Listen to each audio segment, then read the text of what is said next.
Buen día para todos, fieles de las 64 casillas. Con ustedes, Manuel Cristóbal, una vez más. Vamos a seguir la serie de partidas inmortales. En este caso vamos a ver una partida del ex campeón mundial Vishy Anand. Viswanathan Anand es su nombre completo.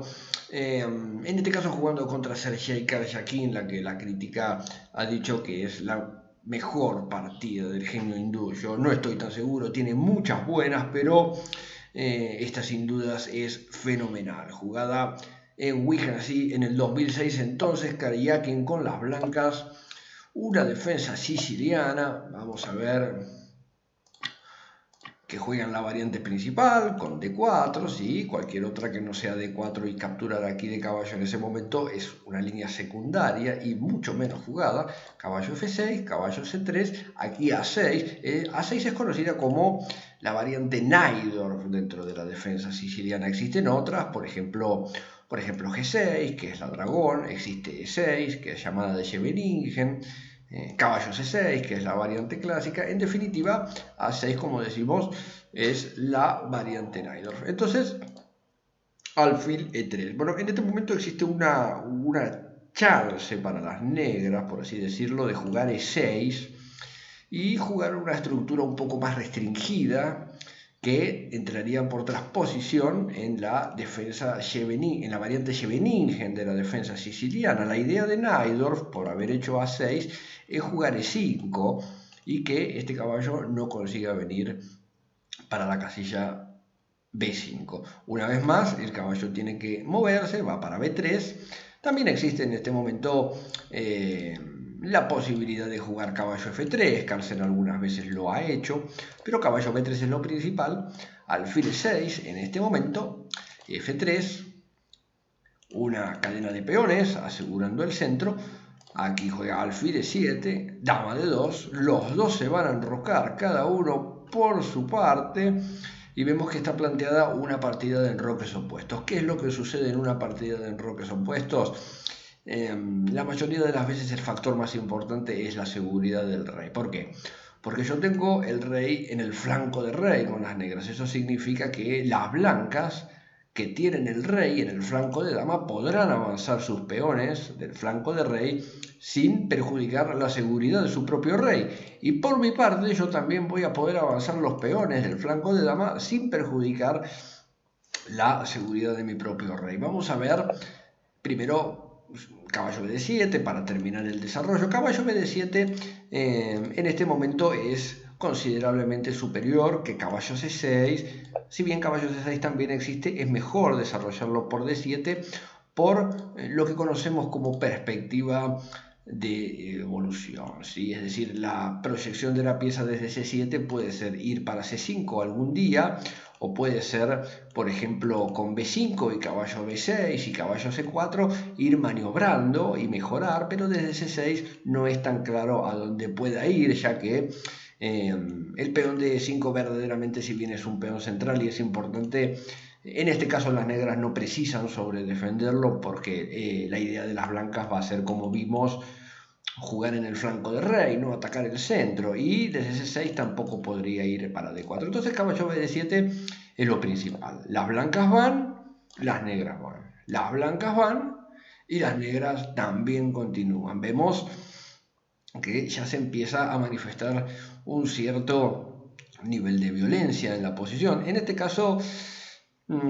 para las blancas sería posible capturar este caballo. Las negras, por su parte, para no quedar con una pieza de menos, tendrían que capturar también este caballo. Y contra dama por C3, aquí por ejemplo podríamos jugar caballo por F6, con lo que vemos que materialmente la posición está equilibrada. Es decir, las blancas y las negras tienen el mismo material, pero por su parte las negras van a tener una columna C interesante para intentar torre C8 y presionar el C2, y las blancas van a tener una columna G. No mucho más que eso.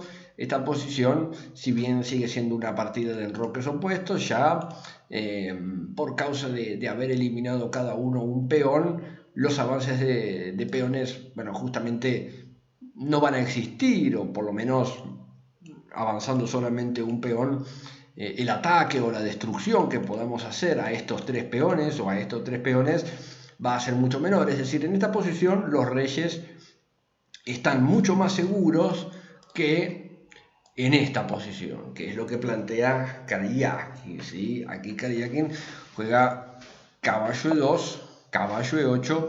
Aquí vemos que con caballo E8, ya con esta variante en sí, las negras están ofreciendo a las blancas capturar un peón en B4, que como vamos a ver es muy peligroso, porque si bien estarías eliminando uno de mis peones agresivos, en este caso me permitís jugar A5, que amenaza a la dama, y cuando la dama se retira, por ejemplo a E1, para tener alguna idea de venir por el flanco del rey, yo voy a tener otra oportunidad de avanzar el peón para A4. En este caso, cuando el caballo salga, vemos que el peón de A2 va a quedar sin defensa, y mi alfil va a tener una buena disponibilidad para volver, ya que este peón en A4 estaría evitando jugadas como B3, ¿sí? Es decir, este alfil no va a quedar encerrado en esta casilla, va a poder regresar y ya las blancas van a tener un peón de menos de los del enroque, que bueno,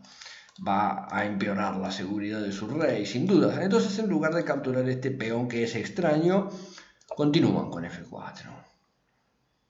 Vemos que la amenaza de F5 parece fuerte, pero por otro lado aquí jugar por F4 puede permitir alfil por F4, y también el peón de D6 estaría presionado y las piezas de las blancas tendrían perspectivas de evolución buenas, así como la idea de avance de peones en el flanco del rey continuaría vigente. Entonces, en lugar de eso, aquí Anand juega A5 directamente, F5 y A4. Vemos que están avanzando sin nada que los detenga verdaderamente, como digo, a buscar a los tres peones de la estructura del enroque que deben permanecer en estas casillas justamente para forzar al enemigo, para forzar al oponente a que tenga que avanzar hasta la sexta fila para realizar una ruptura. Bueno, en esta posición va a ocurrir algo muy interesante. Vemos que Kariaki podría haber jugado F por E6, sin embargo no fue lo que ocurrió en la partida, ya que contra F por E6 va a seguir A por B3 y la columna A ahora estaría abierta para la torre, ¿sí? Vemos que en caso que las blancas decidan ganar este caballo, contra B por A2, este tema de la coronación no podría ser evitado, curiosamente, y aquí las negras estarían ganando. Por otro lado, bueno, contra una jugada como C por B3 simplemente podemos jugar F por E6 y ya tenemos un poquito de presión en la columna A. Esta posición parece haber mejorado un poco para las negras, entonces Kariaki juega, miren qué jugada interesante, caballo B D4. ¿Por qué? ¿Qué es lo que ocurre? Ahora existe una idea interesante de enchufar un caballo por acá por C6, por ejemplo contra alfil por A2, yo podría jugar caballo C6 que está atacando tanto la dama como el alfil. Y vean qué extraña que es la posición, que por esta disposición de los caballos la dama no tiene ninguna casilla para salir defendiendo este alfil. Contra dama C7, caballo por E7, estaría quedando con una pieza de ventaja. De la misma manera que puede aparecer este caballo C6 en esa posición, vemos que podría aparecer, como fue en la partida, E por D4 una vez, caballo por D4, y caso las negras decidan jugar alfil por A2 ahora, bueno, todavía va a aparecer la jugada caballo C6 que va a recuperar la pieza verdaderamente en buenas condiciones, porque ahora cuando yo capture este alfil, por ejemplo vos te vas, yo capturo el alfil y te vas de rey, pero ya voy a tener otras opciones, por ejemplo capturar este peón. Los caballos de las negras no están indicando una posición muy ofensiva, es decir, que la seguridad del rey blanco aquí está más o menos bien. Las blancas tienen par de alfiles y, como digo, capturar este peón ahora, si bien hay que tener cuidado siempre en las posiciones de enroques opuestos, dama por B4 sería perfectamente jugable. Entonces, ¿Qué es lo que hace Anán? Aquí contra caballo por D4 juega B3 directamente, ¿no? Porque aparece el mismo tema de la coronación. Vemos que contra F por E6, B por A2 y la coronación, ¿sí? Las blancas podrían evitar por un tiro con caballo B3, pero cuando lo capture, al siguiente te voy a coronar. Entonces, contra B3 juega rey B1. Ahora, contra esta captura, voy a jugar rey A1, voy a esconder el rey ahí, y tu alfil desde N6 vemos que estaría sin casillas. Entonces, ¿qué juega? Primero captura este peón, caballo por C2. Las negras tienen una pieza de más, el caballo que capturaron en E4, pero de todas maneras este alfil, como decimos, está sin casillas y lo que hay que hacer ahora es elegir una casilla para sacrificarlo, ¿sí? Porque si lo dejo acá me lo van a capturar. En D5, bueno, posiblemente capturen de dama. En C4 es contraproducente porque va a desarrollar una pieza. Alfil por A2 estaría ganando un peón, pero después de rey por A2 esta posición sería difícil de abrir, porque siempre que yo juegue A3, él va a jugar B3 y va a dejar el flanco cerrado y va a estar defendiéndose de una manera bastante económica. Entonces lo que hizo Anán fue alfil B3, que parece lo más razonable, A por B3, A por B3, caballo A3, intentando cerrar la columna de la torre, caballo E5, H4 para defender una vez más este peón y también para continuar el avance sobre el rey de las blancas. Torre A5, una jugada muy interesante y muy flexible.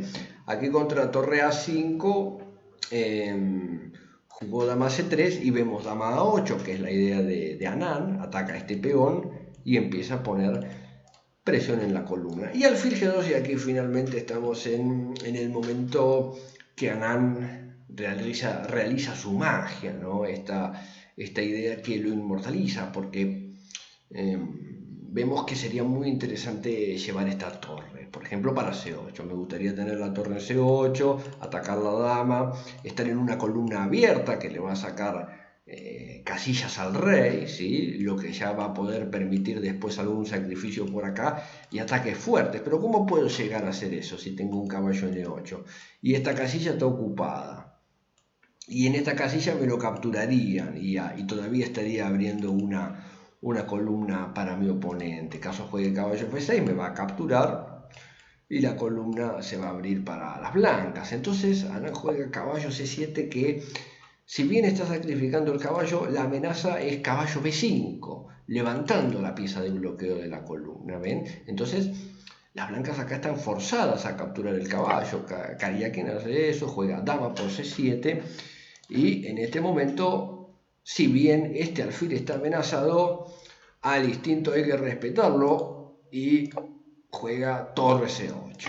Dama por E7, sacrificó no una, sino que dos piezas y ahora caballo C4. Vean que sacrificó dos piezas solamente para poder levantar el bloqueo de este caballo. Ahora la idea de las negras va a ser capturar y jugar torre por A3 en una situación donde esta torre desde C8 va a estar controlando siempre la columna C, con lo que el rey de las blancas no se va a poder escapar de las figuras de mate. Entonces Karyakin acelera también su ataque y juega G6, intenta capturar algunos de estos peones, buscar alguna figura contra el rey de las negras.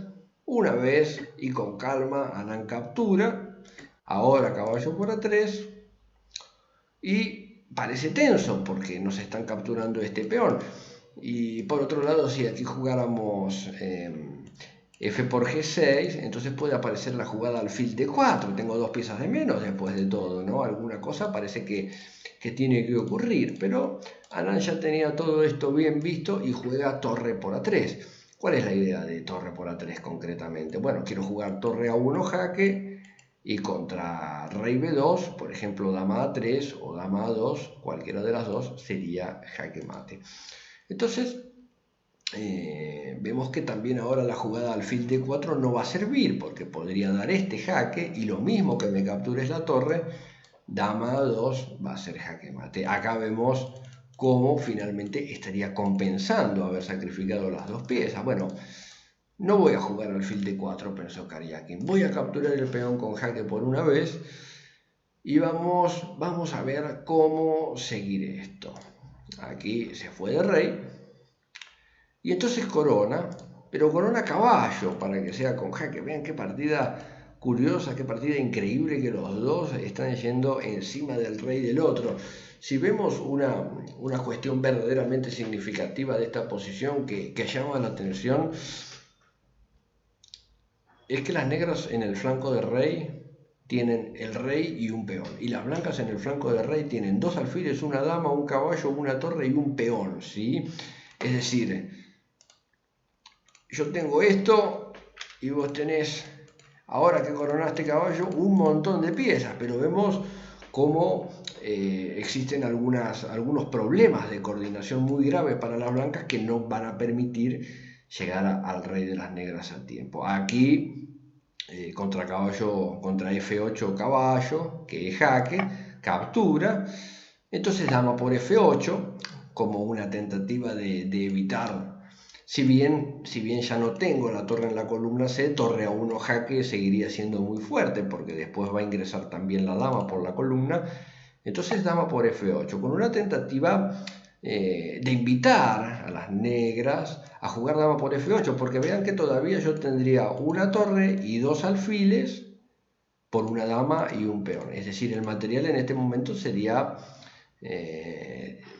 verdaderamente favorable para las blancas en cuestión material. El problema seguiría siendo la posición expuesta del rey, ¿sí? El peón en B3 es muy opresivo también, pero aquí, por ejemplo, alfil D4 e intentar torre D2 para defender la casilla A1 y defender también por la segunda fila, podría dar a las blancas algo de esperanza. En lugar de capturar la dama para terminar esta obra artística, Anán juega torre A1 jaque, rey B2, torre A2 jaque, rey C3. Otras alternativas también no servían, por ejemplo, si juega rey C1, entonces va a aparecer torre C2 y dama A2 jaque mate. Si juega rey B1, tal vez no tenga una secuencia forzada de dar jaque mate, pero ahora sí podría capturar la dama y entonces volver ya con una torre en la séptima fila que también está amenazando el alfil. Esta posición estaría ganada para las negras, entonces juega rey C3, yendo al centro del escenario, pero no va a resultar porque la serie de jaques va a terminar en jaque mate, ¿sí? Aquí la iniciativa de las negras va a vencer, vemos que fue rey D3, dama B5, rey D4, torre A4 jaque, rey C3 única, no tiene otra casilla, y aquí Kariakin abandonó, porque contra rey B2 o rey D2 seguiría torre A2 jaque y dama E2 jaque mate. Increíble, volviendo nuevamente a la posición llave, a la posición que es más interesante, que es de donde surgen los planos. Esta jugada caballo C7 es verdaderamente magnífica, activando la torre a cualquier precio. Caballeros, espero que les haya gustado. Dejen su comentario, pueden pedir alguna partida, si quieren jugar conmigo pueden decírmelo también. Y bueno, nos veremos mañana por más por acá en Ajedrez Estelar. Un fuerte abrazo para todos.